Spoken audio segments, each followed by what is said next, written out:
Big round of applause for our reenactors and all our scuba people, or everybody that came. They were up at Shaw's Landing this morning at 8:30 and made their way down for us to give you a little realism there. Today is the dedication of the historical marker at Cochranton Landing. Welcome to Cochranton. Today you have come to a community to learn a little history about the people and events that shaped our area over 250 years ago. I bet many of you actually came to hear a great story. Historian Stephen Ambrose always said the most important of history was the last 5 letters, the S-T-O-R-Y. Today we'll be unveiling an historical marker that will be a visible reminder of a story that is important to our community. Across the state of Pennsylvania, these iconic blue and gold markers tell us about the events, people, and places that have impacted the state and our nation. We are proud to be part of this legacy. Working with the Pennsylvania Historical and Museum Commission, we were able to relocate this marker to a more prominent location. With the recent construction of this new bridge, the Borough and the Care Committee joined forces to upgrade and create a location to access French Creek for our water enthusiasts. We suspect that many of our early residents may have used the creek as their initial visit to their new homes. We hope our future guests feel the same sense of welcome as they step ashore. It is my honor to introduce our first speaker, is David Preston. We are pleased to have with us a very good old friend, David Preston. Many of you will remember him as our keynote speaker during our 2016 program. Mr. Preston is a professor of history at the Citadel and has authored several books about the people and the events of the 18th century. He will be speaking this afternoon in the main tent at the fairgrounds at 12:30. Please welcome David with many remarks regarding the role of French Creek in the history of our region. Thanks so much. Thank you, Martin. Thank you. Good morning, everyone. It's wonderful to be here with you again, and I just want to echo something that Mark said, that this is a marker that is not only important to this community, but it is important to the larger story of American history. It's hard to forget, it's easy to forget this, that this area was once one of the most strategic points of real estate in the 18th century in America, and everybody knew it. For the French, this water route offered a way to the Ohio and then to their possessions in Louisiana. And they began to seize this area in 1753 and to fortify it with precisely the design of trying to block the British from accessing these key strategic waterways to the west. For the British, access to the Ohio Valley meant access to the fur trade of the West, a chance to displace the French as the dominant ally of the Indians out in those parts of the continent. For the Indian peoples who lived in this area, this was of course home, and they desperately wanted to preserve their independence and their lands here in this region. And so those are the things that brought actors like George Washington to this region. And again, it's easy for us to get, but the man who would become the commander-in-chief of the Continental Army, the man who would become the first president of the United States, went up these very waters as a young man, 21 years old. And this region profoundly shaped Washington as a leader. It profoundly shaped him as a military officer. You know, back then they didn't have schools like the Citadel where you would go and you would get 4 years of ROTC training and to learn how to become an officer. Washington learned by doing. This was his education, in a sense. And it's amazing when you read his journal, the journal, by the way, that gave French Creek its name when it was published in 1754. upon his return. This journal is remarkable in the sense of again, the education that it gives Washington about the continent, the geopolitics, the strategic stakes of what was going on here, the key Indian players in the region. I'd like to just read one short extract from Washington's journal that describes his voyage along French Creek when he was coming back from Fort Le Boeuf, modern Waterford.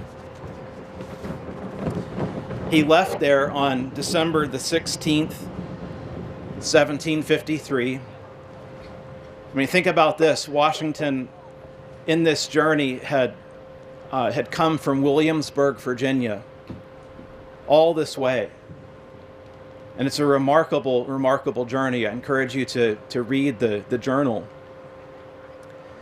And he's on his way back after delivering to the French commandant at Fort Le Boeuf a summons in the name of the governor of Virginia for the French to depart from lands that are claimed by King George II. On his way back, he writes this about his passage along French Creek. "We had a tedious and very fatiguing passage down the creek. Several times we had liked to have been staved against rocks, and many times were obliged all hands to get out and remain in the water an hour, a half an hour or more, getting over the shoals. At one place the ice had lodged and made it impassable by water. Therefore we were obliged to carry our canoe across a neck of land, a quarter of a mile over. We did not reach Venango, which is to say modern Franklin, until the 22nd, where we met with our horses." So it takes him about a week to make a passage from modern Waterford to Franklin along French Creek. And again, I want you to think about that. Let that soak in, that this was the 21-year-old future commander-in-chief of the Continental Army who will help to secure independence for the young United States. This is the same 21-year-old who will one day become the first president of the United States. I thank you for coming out today. Your presence and awareness of this history is really what historic preservation is all about. And I hope that you leave today with an appreciation and also a love of the history of this area and a determination to carry its story forward. Thank you.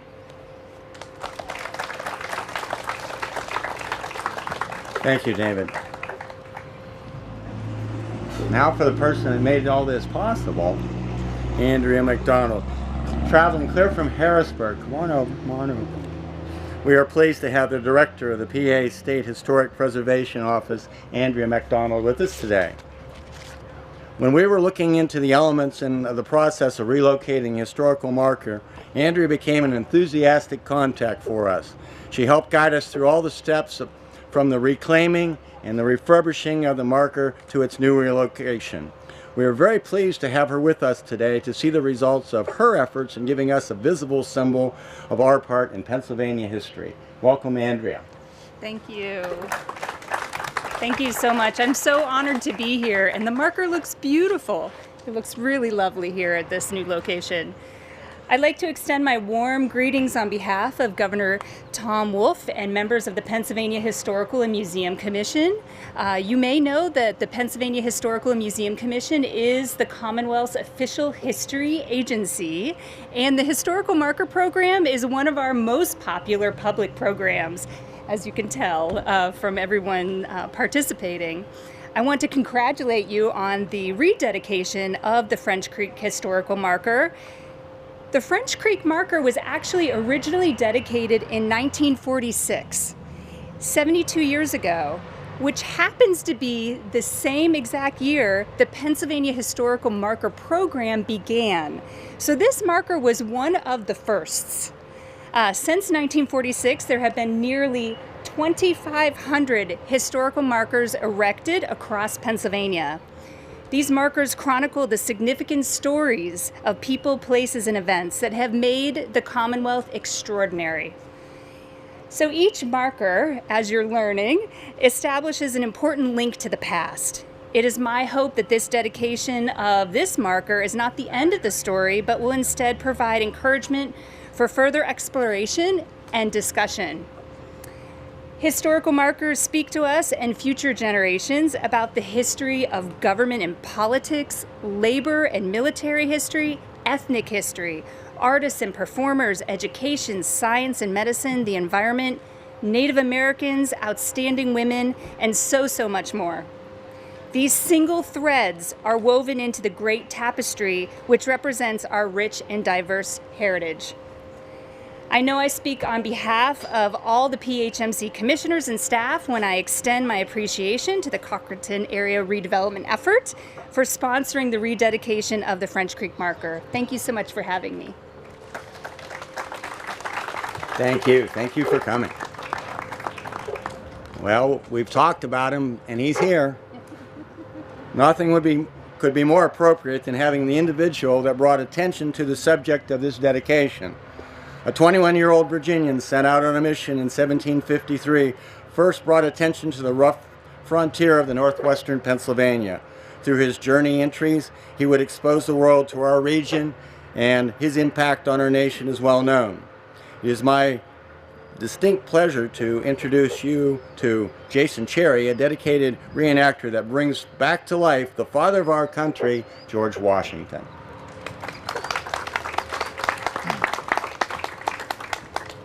Thank you, and it's like I said, it's an honor to be able to portray this moment in history and all throughout history through through the eyes of young George Washington. And as young George Washington would say, if he were return here to see this rededication, I will be brief. It's an honorable day to honor and to also have the pleasure of returning here once again along these shores that I fondly remember, and what also served as a reminder and foreshadowed those moments of uncertainties later on, especially being here in the winter months in 1753. Thank you. With that being said, Christopher Gist, his guide, would you guys please unveil the marker for us?